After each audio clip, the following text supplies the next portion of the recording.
ବାଲେଶ୍ୱର ଜିଲ୍ଲା ମଧୁବୈଶ୍ୟ ସମାଜର ବାର୍ଷିକ ସମ୍ମିଳନୀ ସ୍ଥାନୀୟ ସିଦ୍ଧି କଲ୍ୟାଣ ମଣ୍ଡପ ପରିସରରେ ଅନୁଷ୍ଠିତ ହୋଇଯାଇଛି।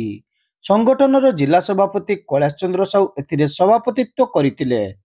ସଦର ବିଧାୟକ ମାନସ କୁମାର ଦତ୍ତ ଏଥିରେ ମୁଖ୍ୟ ଅତିଥି ଭାବେ ଯୋଗଦେଇ ସମ୍ମିଳନୀକୁ ଉଦ୍ଘାଟନ କରିବା ସହିତ ସମାଜ ତଥା ରାଷ୍ଟ୍ର ନିର୍ମାଣରେ ମଧୁବୈଶ୍ୟଙ୍କ କାର୍ଯ୍ୟଧାରା ସମ୍ପର୍କରେ ଆଲୋକପାତ କରିଥିଲେ। ବିଶେଷ କରି ସଂଗଠନର ଏକତା, କାର୍ଯ୍ୟଦକ୍ଷତା ଓ ବିକାଶ ସମ୍ପର୍କରେ ସେ ବିସ୍ତୃତ ଆଲୋଚନା କରିଥିଲେ। ମଧୁବୈଶ୍ୟ ସମାଜର ଦାବି ଅନୁସାରେ ଶ୍ରୀ ସାହୁଙ୍କର ପୂର୍ଣ୍ଣ ଏବଂ ପ୍ରତିମୂର୍ତ୍ତି ସହରର ଏକ ପ୍ରମୁଖ ସ୍ଥାନରେ ସ୍ଥାପିତ କରାଯିବ ବୋଲି ଶ୍ରୀ ଦତ୍ତ କହିଥିଲେ। आज प्रत्येक वर्ष बड़े वर्ष भी आमर मधुवैष्णव समाज गुड़िया समाज पक्षर जो सामाजिक हित काम हो ये वार्षिक उत्सव हो वास्तविक मधुवैष्णव समाज आम सामाजिक सहित एक निबिड़ संपर्क भी अच्छी आ विशेष भाव में जो प्रकार भाव में कार्यक्रम हाथ को नि पूज्य पूज्यांकर पूजन ठू आरंभ करके सामाजिक बोधता निश्चित भाव में समाज को बहुत सी धन्यवाद दूची। ये समाज आदर्श आम समस्त आदर्श तांकर एक प्रतिमूर्ति डॉक्टर लक्ष्मीनारायण साहूंकर ये समाज पक्षर बहुत दिन दाबी थिला। ओडिशा सरकार ये दाबी को ग्रहण करिसेंती। खूब शीघ्र से प्रतिमूर्ति पाई मध्य टंका सैंक्शन हबो एवं मु मध्य तांको कथा देछि कि ये सामाजिक काम पाई यदि समाज आमको उपयुक्त जगह चिन्हट करे आम निश्चित भाव में समाज गोटे घर तोली देवा सामाजिक अनुष्ठान सहायता दे। संगठनर राज्य संपादक प्रशांत कुमार साहू, युव संपादक भीमसेन साहू, महिला संपादिका अपर्णा साहू प्रमुख एथिरे सम्मानित अतिथि भावे जोगदेई वर्तमान स्थिति में मधुबैश्य माने सामना करुवा विभिन्न समस्या और एहार समाधान संपर्क में आलोचना करथिले। एही अवसर में जिलार मैट्रिक युक्त 2 युक्त 3 परीक्षा रे सर्वाधिक मार्क रखिथिबा मधुबैश्य समाजर छात्र छात्री को सम्मानित करा जायतिला।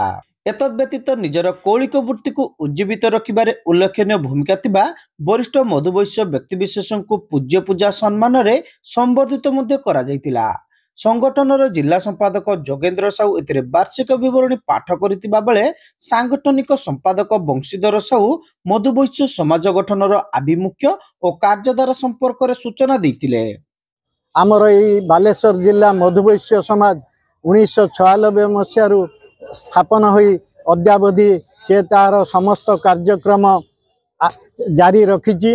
आमे 2017 मसीह प्रतिवर्ष डिसेम्बर मास तृतीय रविवार दिन आमर जिला सम्मेलनी अनुष्ठित करा जाय थाए। आमर जिल्ला रे थिबा समस्त मधुबैश्य भाई माने एठारे आसी योगदान करिसेंती।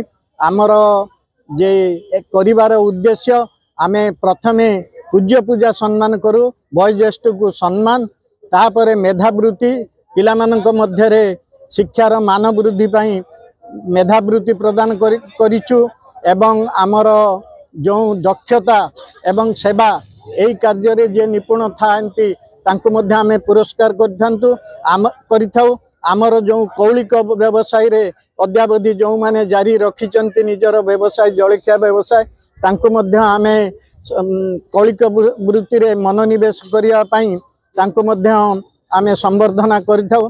जाति प्रीति एवं एकता बजाय रखिया ये गोटे अनुष्ठान आमे आम भितर किभली संपर्क निबिड़ हम ता सहित शिक्षा स्वास्थ्य व्यवसाय प्रत्येक क्षेत्र में आम जाति भाई किभली उन्नति करेंगे से विषय आम चिंतित एवं यह केवल आमर समाज नुहे आम गुड़िया समाज जो राज्य संगठन अच्छी से प्रति दृष्टि दूची।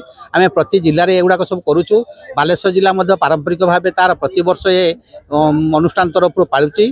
कोषाध्यक्ष परशुराम साहू एथिरे वार्षिक आय व्ययर हिसाब उपस्थापन करथिले। संगठनर विभिन्न जिल्लारू आसीथिबा प्रतिनिधि माने एथिरे वक्तव्य प्रदान करथिले। कार्यकारी सभापति संतोष कुमार साहू प्रारंभिक सूचना देथिबा बेले संगठनर सदस्य प्रभाती साहू एथिरे मंच परिचालना करथिले।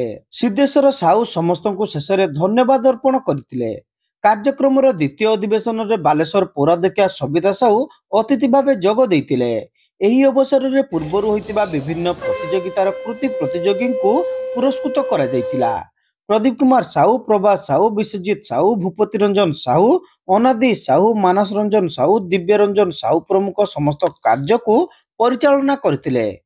जसवंत साहू शेष समस्त को धन्यवाद देथिले।